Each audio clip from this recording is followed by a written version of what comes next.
we just promoted what we just did, just without any promotion, to a whole new type of crowd. Most definitely. So they was like, man, you can do this off the fly. Imagine if you sit here and plan this. So it's always a business move behind a lot of stuff. Man, that's a smart way to move. Yeah, that's a smart way to move. So either way, but it was to show her and to show everyone when they come here, we don't need to sell out a huge club to have a show. Most definitely. No. And you got your own joint. That's the thing. Like a lot of times, like that's one of the things for me. Like one of the things I've done when I came into the scene, I said, all right, what's missing, right? And I believe in my mind, one of the things that's missing is ownership. Yeah. This is ownership. Right. I mean, we work with venues where we say, you know, you have to be out by 8 p.m. You have to be out by 6 p.m. You have to do this, and these are our rules and everything like that. It's like, well, what if, you know, we have a show that kind of goes on for a little while, or, you know, it's kind of like making your own rules that you don't have to, like, get permission from other people to do. And I love that part of it. Yeah, so we don't have to just end the show. If the vibe is continuously going, we on it. What you just said, that's important. Sometimes the vibe is so high. Like at Cash Cafe, even at Chi-Chi, like sometimes when a vibe real high, and it's like, all right, go. And it's like, yo, come on, like, bro. We'll go outside the parking lot and have a cipher. Okay, fine. We in the package. That's just rock. So that's you can create your own environment. What's the name of your album that's dropping? Oh man, there's a few projects dropping. What's your main one? The main one is it's called Musical Consciousness. Oh, that's dope. That's a dope title. The MC, you know, and how that came across is one thing by doing the music at the shows. First, I just wanted to do the music. That's just one thing, you know, music. And then also promote. Actually, there's a couple of things. At all the shows, only play original music that I produce. So if I'm there and something right off the board, and you know, I bring it in, and I'm seeing an actual response of how people are taking the music. So that's a great thing for a producer. But then on the other side is all the indie artists that come through, and they're, you know, to perform and whatnot for the open mic and features and stuff like that. And I'm hearing their sound, you know, and I'm also looking at their potential. You know, a lot of the artists get up there and just to stay with the trend, it might not meet who they are as an artist. You know, and definitely that happens on this album. So, and then at the same time, it's recruiting new artists too. So you get up there, they hear the music, they see the equipment. First they see the equipment, and they hear the sound, and then, oh man, you got cars, whatever. Invite them, come on over to the studio, let's sit down and talk. They come in, I play the catalog for them, and instantly they want to, yo. That's work. That's what, and then on top of it, taking up another notch, the fact that it is a record label, you know, it is a production. You know, we handle their publishing if they don't have no type direction, so it's more artist management too. So I'm like, you know what, you like that artist that got up there to perform. Okay, your performance was cool. I'm not gonna critique it. I'm not gonna P Diddy you, but at the same time, I think that you could reach another audience because I was listening to the track, but I was more listening to your words. I think if I was to work, we become very intimate in the studio, and you can hear what I can come up with. I think it could take you up another notch. Right. And then that's what happened on this album. A lot of the artists came through the Do You lyric and the UC and the open mics, and at the same time, I've had studio sessions with them. They've seen the growth as well as the business, the marketing, the promotion behind everything. And they was like, yo, you know what? If you put any project together, I'm on it. So when I was like, well, I'm working on my solo, then I had so many tracks with other people. I said, hold on, I think this might be a message. This is the message. So I put everything together. Everyone knows each other. And then we just made it happen. So Musical Consciousness happened. So that has 11 artists that came through the threshold. I call it the threshold. And 2 with my nephew, you know. And that's Musical Consciousness. And then on the other side, dropping, you have the Q&A project. That's what It's called the Q&A Project, the Game Changer. That's what Quintessential. He's one of the most humblest. I said that word right. Humblest Humblest person that I, as an artist, he came in. He was so used to a certain sound. I said, here's the thing. I'm gonna make tracks according to you and what I think. How you should, jump on it. Most definitely. I'll give you the instrumentals up to you to write. He went back and it was challenging for me. He was like, man, this is like the track that you give me makes me write harder, makes me really think about your content, because I know that you have the second verse, and I'm not trying to, you try to take the song away. I'm about to come with it. So he definitely he has a great message behind his family, man. He has a great message in his music. We put it together quickly. I think the only thing is there's so much working with people, just have to schedule everything right, and that's where most definitely she comes into it. So you have LadyVee's album that's about to drop. She have four songs, 3 videos. So she, at any time we can put her out as an EP. But everybody that I work with, they have to be ready. Don't waste my time. I don't know if this is the cockiness in me, this is the arrogance, but you wasting time by, be confident. I'm confident. Come on, hey, you could touch the sun. You come on in. You could do it. Right. Don't sit up there and second guess yourself. Make it happen. Because at the end of the day, it is a business, and we're gonna put money behind you. And if we don't feel like it's going to work, then we wouldn't do that. Everyone that worked on the album, and plus the artists on the roster, they earned a spot. They can eat at the table. If meal come on the table, everybody has place. We all gonna eat. So that's how I look at it. Professor X. They my X-Men. Most definitely. That's all. No. You good. You answered the question. You was talking about everything that I asked you. That's dope. I like that the Q&A. I like that name Q&A, and then his real name is his name is Quintessential. Quintessential. Right? Yeah. That's dope. That's a dope play on. Yeah, definitely. I do all the. When the album dropping? When your album? The album, okay. June 2020. All right, June. Okay, everything is on. The pre-orders are live now for June. We will go for June 1st because they're gonna be on all digital platforms. And what they do with the procedure is, once you have a product that's finished, they have to run it through different stores to make sure they're able to sell and shelf you. Sometimes that takes time.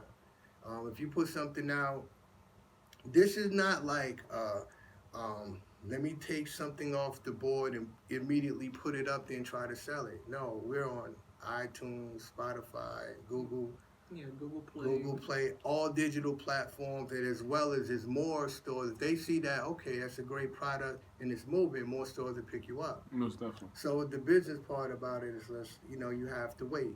That they ask you to submit a month in advance, because some places might accept your album in 2 days, and some places might take a week or so.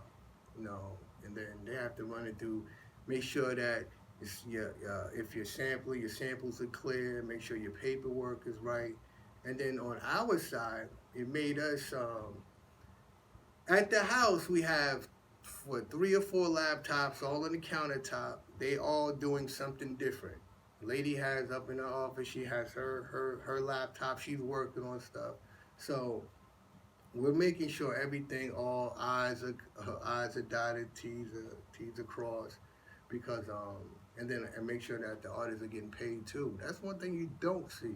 People work on the collaboration. If that paperwork is not right, every artist that's on the album gets their residuals. So that means that if that single or whatever work on the album, you get that check, and then she sent out an email to everybody. They submitted the information. So for every download, the artist that did the track will get their percentage. That's really awesome. It's like the platform that we put the album on. It's just like whatever percentage that the feature artist is on that album. It's like it goes straight to their PayPal account. I'm like, go. who would do that? Yeah, so that means, what that does is just make more people want to work with you. Most definitely. You know, so I'm like, me and Milk work on the collaboration. And I'm like, all right, Milk, this is what we do. If it's a 50-50, you know, we'll talk about that. You know, and then let's say a year from now, you're doing whatever, and then you check your account, and then here is like 1,000 or 1,500 that you didn't even think about because of that particular work is still selling. Right. Your residual. You're like, you know what? I need to get with Al again. Right, you know, that came at a good time. Right. Especially if you're making everything easy. Yeah, everything It's a one-stop shop. One stop. Everything from the video production to The video, graphic art, everything, graphic art. What I did was in the beginning, living in Queens, Long Island, and Brooklyn and whatnot. You know, I was the first one with the beat machine on the block, first one with the CD burner. So if you had a CD, you know, you could take music that you did put on a CD and hold it up. People look at, oh wow, that's the new thing. Oh man, we could, you know, you're CD quality, you know, digital. Right. I just looked at that like too, cut out the middleman. You know what I mean? We don't, at the end of the day, we don't. That's the move. Yeah, we don't answer to nobody. That's the move. The only person we answer to is the electricity, to make sure the electricity, the Right. water goes. But for the most part, yo, I just sat with her. You know, when I met her, I had the studio already. You know, this enhanced it. The business part became more aggressive. I told her, I said, go on into next year, we doing all these shows and stuff. I'm about to get aggressive with it. So what we did, we cut out the middle person. Mm-hmm. The label's there, the artists get paid. We make sure the whole talent management's there, making sure their copyrights, BMI, ASCAPs, all that stuff is taken care of. They have creative control, you know, but at the same time, if you know, I'm saying you can't. You just want to make sure that everything is right, you know. Yeah. Some people want to feel like, oh, you know, I think this is fine. I was for myself, as well as her. We become consumers. When we put the album on the shelf, or we put a flyer out, does it look appealing for you to want to go to that show? Most definitely. Do that album looks like you want to spend your last $10 to purchase it? Mm-hmm. You know, the quality. After I purchase it and I'm playing it in the car, you know, is it really thumping like you know it should be? Right. All of that stuff plays a part. And then what I did, I knew it. You know, I took my scrapbook, and you know, she'll tell you I'm writing down my next move, new beat machines, you know, new technology, new software. Just today, FedEx delivered for the album now. We're gonna have limited edition hard copies. If you look underneath the board over there, I have duplicators that I put one duplicators. Yeah, most put one in, and they Mm-hmm. You know, they make copies of that.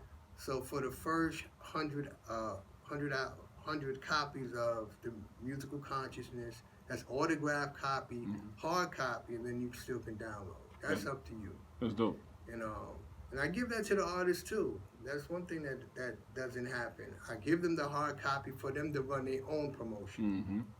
So if I give quintessential 50, I'm like, if you want to give 20 to the church and have them run how they do, or give them to some kid at the gas station, it's okay. That's part of the package. I'd rather you know who I am, and some people can't. They don't have the change or the money to pay at the time, but you got the CD. It's a gift here, you know? Yeah. Oh, And I remember that. yeah, I remember that. Yeah. Well, how did you start? When did you start? First of all, I want to ask two questions. All right. One, how did you start writing, and when did you start making beats? All right. Because you did say he write, right? Yeah. I write to every track I produce. Oh, for real? Every track I produce, I write. The first thing is if I'm making a track, let's say a revolution type of track, right? I have to capture that essence, you know, and I do that in the music. You know, if it's from the drum, bass, if it's from an old sample, if it's from something that I have to do, once everything is complete, the instrumental is done, I instantly grab the keyboard and I start jotting down my verse. Sometimes it's not even a whole song, and sometimes it's just a verse for the song, but it might be featuring somebody else. So then when I do talk to the person, I'm like, well, you know what? Hey, I think this song is called the Revolution. Here's what do you feel about it? Oh yeah, Al, that's fine, and that helps the artist to scope something from that. So I started writing a long time ago when I first learned how to loop a track, Mm-hmm. you know, on a 8-second sampler or mixing 2 records, and you got to do it back and forth, and you got the tape deck and you taped it, so now you got to continuously break beat, and it's easy to write a bar. So I had to be, I mean, at least 10, 12. Oh shit. I got my first beat machine when I was 13, because I remember, no, I had to be 16, because after the paper route took the money, we went up to the pawn shop, and I bought my first SP 808, got it to the house, everybody in the hood came through, we looking at it, it was like, oh, you gonna make beats, we cut it on, and it was trash, so we took it back. Then I got my MPC, and then when I got the MP, I knew that was the key, because all the big producers were using it. They was using the SP12, P-Rock, Mm-hmm. you know, Premier and Diamond D. Then you had the MP there, and I was like, okay. Went to Sam Ash off of Old Country Road up in Long Island. Met this guy named Star. He had, when they was new, so he showed me how to work one, gave me the floppy disk. He said, the reason why it don't work because you need a key. The key is your floppy disk. You know, put the floppy in, open up the channels, and that was it. You were working ever since then. That was it. And then the fact that, you know, I used to listen to records from my dad, so I knew, you know, certain sounds, you know, like certain loops. Then when I started to add the drum on top of a loop, and then I'm controlling stuff, I'm like, hey, that's it. Then you always have your dude or your friend come in and they bopping their head and they start freestyling, and knowing the fact that you made the beat that they freestyling for, and it's starting to get hot and sweaty, and everyone's getting all hyped Most up. definitely. And then you like, hold on, I like how I this got thing something. got something. And then we all sit down, we all start writing, and then next thing you know, we have a project. That's dope. That's dope. Yeah. How many projects since you've been writing and making your tracks? How many projects you have prior to this? Oh man, you heard that. Let's see. I have I think like around 10 to 12. That's dope. And they're double project. What a person might put out as a 12, I always put out as a 24. Mm-hmm. 24 track, because for every track that I produce, I also remix it. So you have 2 versions of the song. Okay. You know, so then he was like, okay, this project is done. Then we see how that do perform, whoop-de-whoop. And then later on, we have the remix. So that means that project is always will be relevant, because there's a remix version of the song that you can release at any time. Okay. What is out of all the projects you put out so far, Yeah. even the ones that's coming out, what project would you say that you're the most proud of? Same question to you too, V. All right. Oh, you want to answer? You first. I like this one. You know, I'm very proud of the other ones, but I like this one because of the mind state that I'm in. You know, I'm able to control, and I'm seeing the growth of the artist on the music. Mm-hmm. You know, kind of like you're seeing your child graduate. You know, you're seeing the progression, and then the fact that I hear the difference. Like I go back in the day, and I'm listening to some of my old stuff, and I'm like, that was hot. Oh, Yeah. Oh my gosh. I think we all do that. I use the wrong this. I use the wrong that. That's trash. That's good though, because that means you always want to push yourself to become better. So this one right here, all the stuff that's dropping this year is top shelf stuff, and I'm very proud of that. I wear that like a badge of honor, because it's not just me. I'm seeing how the reaction from other people. I'm seeing how how aggressive their writing is to meet the standards of the music now. Before you give people a track, all right, write it, they get in the studio and they doing their thing, but then when you see somebody like, nah, Al, you gave this, I gotta go hard, or let me take that away, this is better for it. Right, I'm like, oh, okay. Then, and then at the same time, they know I'm on the track with them. And, my writing is I mean, I was surprised she even said that compliment earlier, but they know, people always say, we didn't know you DJ. We didn't know that you rap or you have lyrics. I'm like, yeah, I just, sometimes I have to put on different hats at certain times, but I write it to everything. And then when I start playing the stuff, I don't tell nobody who it is. I'm like, check this, this dude out, man, I'm working with him now. And I will play them the track, oh, he's fire, oh, man, oh. And I'm like, that's really me, you know what I mean? Right. Like, I'm not saying that because certain things get overshadowed. Mm-hmm. Oh, man, the beat was better than your verse, or your verse. Yeah, people are, I want to say narrow-minded, or I'll just say one-sided, meaning like most people can't accept the DJ. Yeah. Yeah. You're a DJ, a producer, and a rapper. You got to be special to people. Like J. Cole, people accept that from him. Dr. Dre, Kanye, of course. It's a hard. But most people, they be like, nah, just make them beats. That's it. Yeah. So it's really a great thing because the one person that really kind of opened my eyes out to that type of situation was Ghostface. I love Ghost. I love Ghost. In the beginning, he had the stocky mask on. You didn't know who he was, but he was spitting like, right. But then, when he saw who he was, like, oh, man, I love Ghost. I'm ready to listen to Ghost when I leave. That's Ghost. And now he's doing the new Wu-Tang album. He's producing that. He needs to. Because RZA, I ain't even going to say it on camera. We'll talk about it on camera. Yeah. We'll talk about it off camera. Yeah. So, I mean, that's where that's at. I mean, one of the big things when we were doing the show and stuff, like, oh yeah, I love your DJ. Like, don't go, no, wait. A DJ pushes buttons. He's a music producer. So it's just like he was really particular about don't call me just a DJ because there's some DJs that don't do as much work as he does. And then on top of that is just when you say DJ, you kind of boxed in. Mm-hmm. That's why when I post certain things, I said, I play the music that I produce the music for DJs to play. Mm-hmm. I'm sitting there, I love the fact that I produce this and I'm playing it here to get a reaction, and I can go either two ways with it. I can do it myself, I can do the song myself, or I can give it to somebody else to produce. Nowadays, anybody can DJ. I'm gonna put it out there. I'm gonna keep it 120. DJs get out there, hit the sync button, hit play.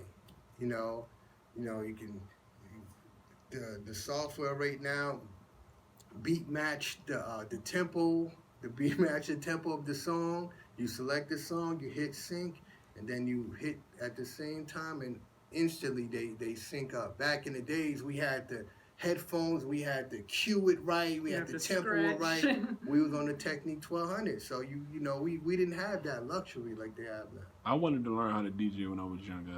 My cousin he had the Technique 1200. He tried to show me. I could not get that. It's two things that I've never got. Yeah. That, and I'm from Baltimore. Everybody used to ride dirt bikes. If somebody tried, I couldn't. Those two things I could not do.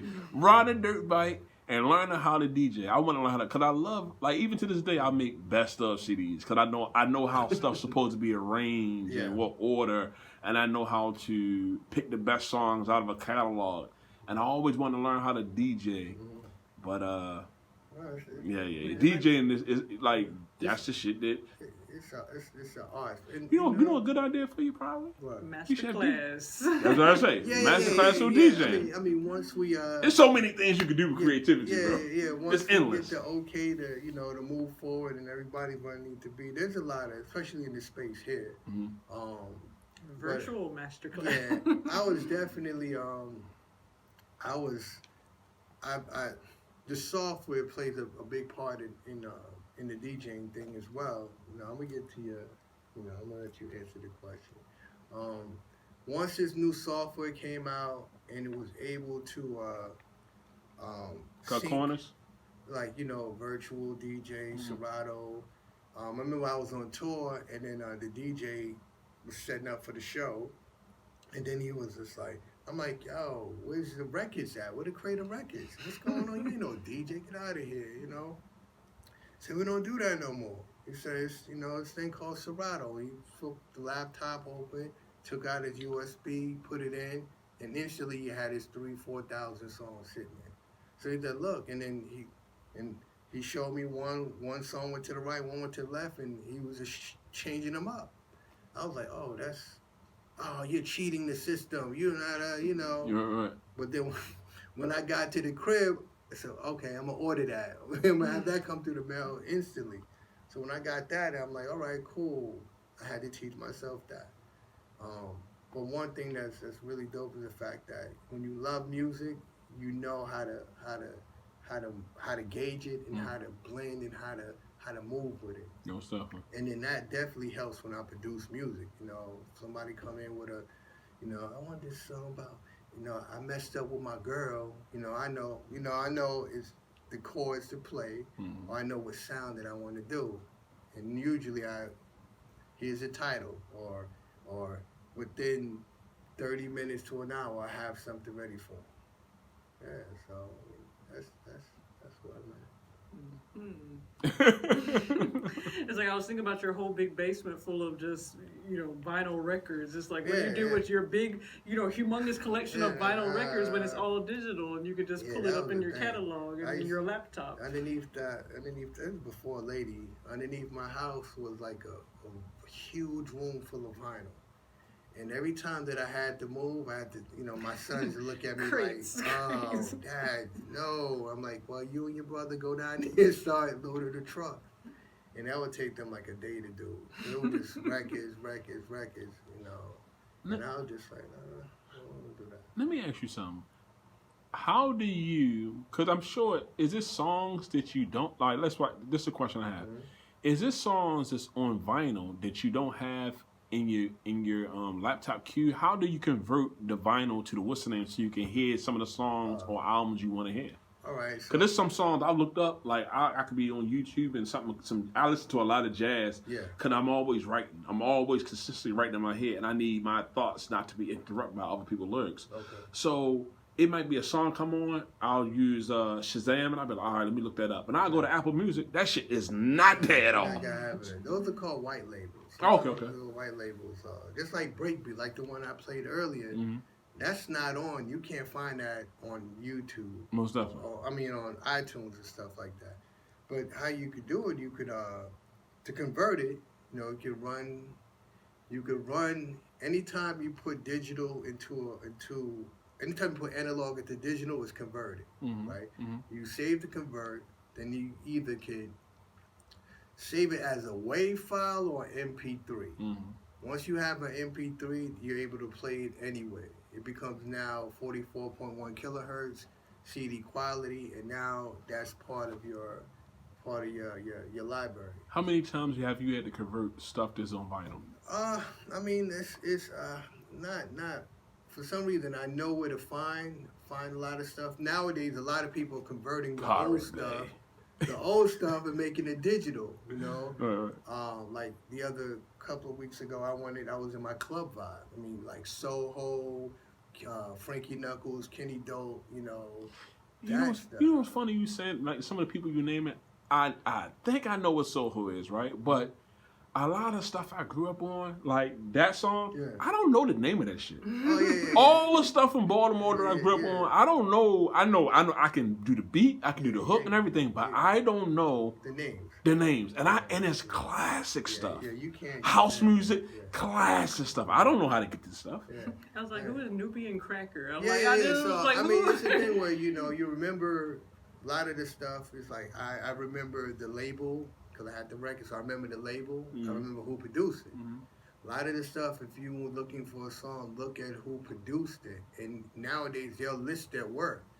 Sometimes you have to listen to all their work to get to that song that you want. But then, by you doing that, you just introduce yourself to more of their work, and you have a bigger category with them. So it's all about converting. When you find it, running through whatever software I use. Now I use Acid Pro, Acid Studios. That's what I produce some beats, and that's what I use. Not now. I stopped. I focus I focus solely on poetry, but I've made songs and stuff on Acid. Yeah, Acid is cool, but I use Acid just to record. Mm-hmm. I do everything on the MP or on machine. Oh, okay. You know, I don't Acid just for it's me. It's a cheat code. Acid is a cheat. When you're making beats on Acid, it's a cheat. Either that and also Fruity Loops. Fruity Loops is a lot of your Southern beats are made on Fruity Loops, especially on the demo version. They gave that out for free, and everybody knew how to move the blocks. But you know, I'm educated in a lot of software: Logic, Reasons, Cubase, Pro Tools, Music Maker, Acid. I mean, he'll sit up there with the book and be like, "I'm going to learn this." He'll be teaching himself off of YouTube channels and stuff. I'm just YouTube like, I'm sitting here like, you say YouTube University, right? But then a lot of the times when you have the piece of equipment there, right? You know, when I first got the MP, we just looked at it, and I knew the infinite possibilities of it, and I knew everybody in the room was kind of banking on me to learn this to help them with their project. Mm-hmm. So then when I'm like, well, I already invested money in this, let me learn it. Sometimes the first couple of tracks are trash, but to them they were just like they seen the progression. Mm-hmm. Like one of my best friends was I told him yesterday, like, oh yeah, the albums are dropping. In June, he was really excited, and then he was like, I saw the progression from the beginning to where you at now, Al. You know, I was there with you. You know, you there. So I was just like, well, there's more that I want to learn. And then whatever I get, I'm going to teach to whoever there. All the artists know how to make their own music. That's one thing. I show them how to do the tracks. Even show them how to work the software. Mm-hmm. So you don't even have to stay with the production. You can go on and start your own production, but you're going to remember what I taught you, and then it's up to you to take it from there. So, most definitely. Yeah. So what's your favorite project you put up?